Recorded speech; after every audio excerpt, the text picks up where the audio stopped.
Bau busuk yang mengingatkan pada bangkai yang sudah lama membusuk. Wanto, rombongan pencari katak tersebut menutup hidungnya. Matanya mencari-cari sumber bau tersebut.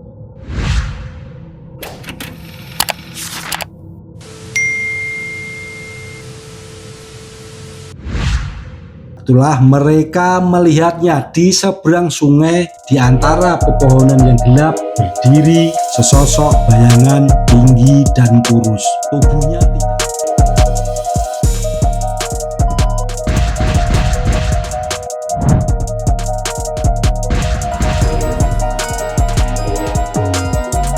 Assalamualaikum warahmatullahi wabarakatuh. Welcome back my channel Kisah Singkat. Selamat menjalankan ibadah puasa bagi umat muslim. Semoga full 30 hari tanpa mukel, tanpa bolong ya. Kalian semua kuat 30 hari full menjalankan ibadah puasa.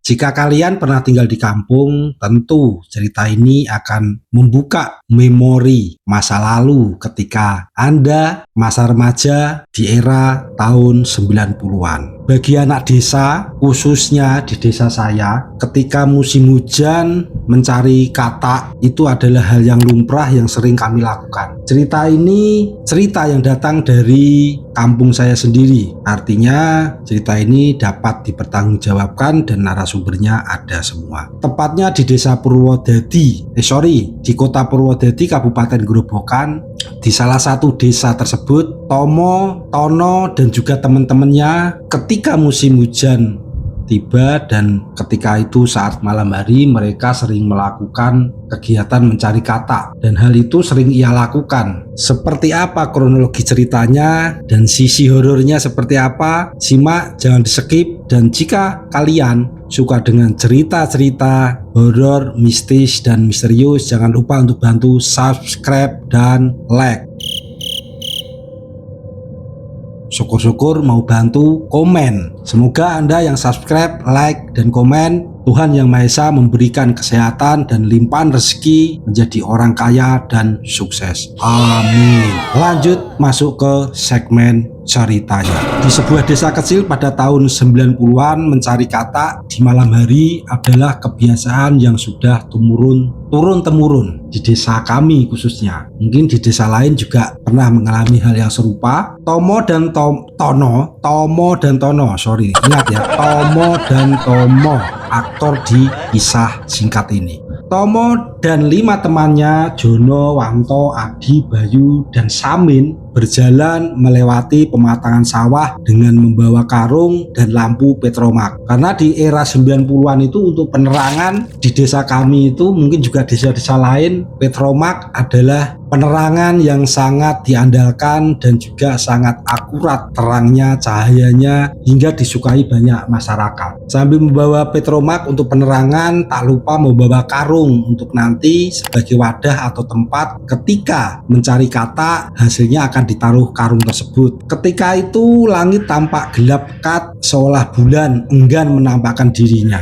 Angin dingin berhembus pelan, membawa aroma tanah yang seolah-olah baunya itu aroma tanah yang basah karena tadi sore hujan mengguyur desa tersebut. Sungai di ujung desa adalah tempat paling menjanjikan untuk berburu katak tersebut. Meski konon katanya tempat itu menyimpan sesuatu yang tak kasat mata. Usut punya usut, warga sekitar menganggap bahwa di sungai tersebut adalah tempat angker, tempat horor, tempat mistis. Sehingga jika malam hari jarang orang pencari katak yang berani mengambah atau melintasi area sungai tersebut. Namun Tomo dan Tono serta teman-temannya karena berjiwa muda, walaupun dia mendengar desas-desus bahwa tempat tersebut angker, mereka tetap ingin mencari katak di area sungai tersebut karena disitulah banyak katak-katak bersembunyi. Saat mereka tiba di tepi sungai, suasana terasa aneh. Udara tiba-tiba menjadi lebih dingin dari sebelumnya, dan suara jangkrik yang biasanya ramai kini lenyap seketika. Mereka tidak terlalu memperdulikan hal tersebut, terlalu sibuk mencari katak yang berloncatan di antara bebatuan dan rerumputan. Karung yang mereka bawa semakin penuh dan suara tawa kecil sesekali terdengar ketika seseorang terpleset atau gagal menangkap katak buruannya. Suasana gembira sambil bercanda, mereka lupa bahwa area sungai tersebut adalah sungai yang horor serta angker. Namun saat mereka hendak menyeberangi sungai untuk mencari di sisi lainnya atau di sisi seberang sungainya itu, lampu petromak tiba-tiba meredup. Nyala api seolah-olah bergetar, tanda bahwa lampu petromak itu ada sesuatu yang salah yang bisa membuat lampu petromak tersebut akan mati. Seperti ditiup-tiup angin dari arah yang tidak jelas, Bayu, salah satu rombongan, mencoba menyesuaikan sumbu lampu, tetapi tidak ada perubahan. Tiba-tiba bau anyir menyengat menusuk hidung mereka. Bau busuk yang mengingatkan pada bangkai yang sudah lama membusuk. Jadi seolah-olah ada sesuatu bangkai di sekitar mereka mencari katak tersebut. Di area sungai tersebut itu ada semacam bau bangkai yang menyengat hidung mereka. Tidak menemukan ada bangkai di sekitar sungai tersebut. Saat itulah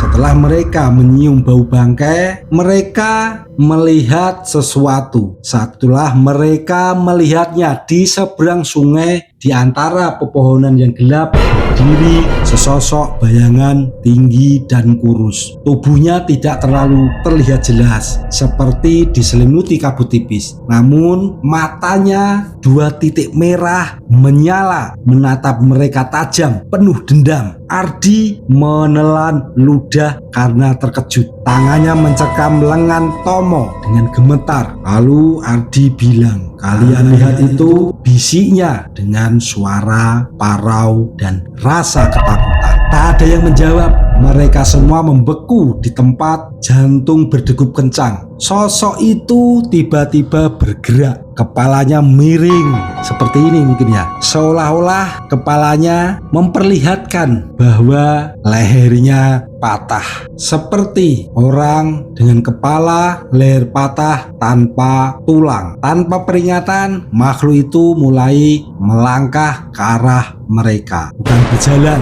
tetapi melayang di atas tanah. Seperti melayang, seperti tidak memiliki bobot, hingga mudah dan gampang melayang-layang di udara. Jono yang pertama kali tersadar dari terkejutannya lari. Teriaknya memecah kebisuan mereka. Tanpa pikir panjang, mereka semua berbalik arah dan berlari sekencang mungkin. Karung berisi katak terlontar dari tangan mereka. Isinya berhamburan ke tanah. Lampu petromak terjatuh dan padam seketika.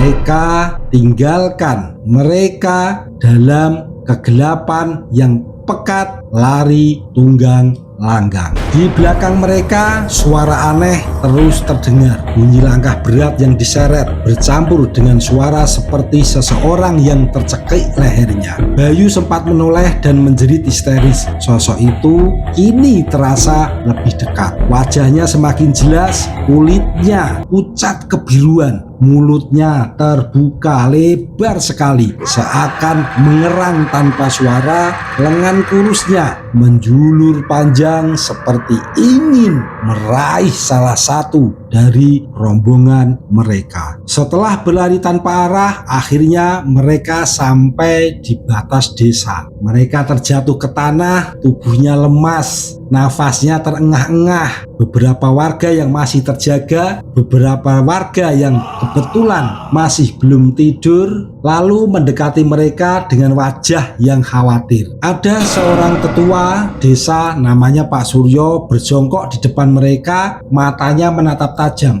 "Kalian pergi ke ujung sungai itu?" tanya Pak Suryo. Lalu Tomo hanya bisa mengangguk, masih gemetar ketakutan. Pak Suryo lalu menghela nafas panjang, lalu berbisik kepada mereka, "Dulu ada seorang pencari katak yang tenggelam di sana." Jadi dulu ada cerita bahwa di sungai tersebut ada seseorang yang mencari katak kemudian tenggelam di sana. Dia ditemukan 3 hari kemudian, tubuhnya membengkak, tangannya masih menggenggam katak yang sudah membusuk. Sejak saat itu arwahnya sering terlihat masih mencari kata yang tidak pernah bisa ia bawa pulang, kata Pak Suryo. Sejak malam itu, Tomo, Tono, dan juga teman-temannya tak pernah lagi berburu katak di sungai ujung desa tersebut. Karung dan lampu serta petromak yang mereka tinggalkan tak pernah ditemukan, seolah ikut lenyap bersama sosok yang menghantui tempat itu.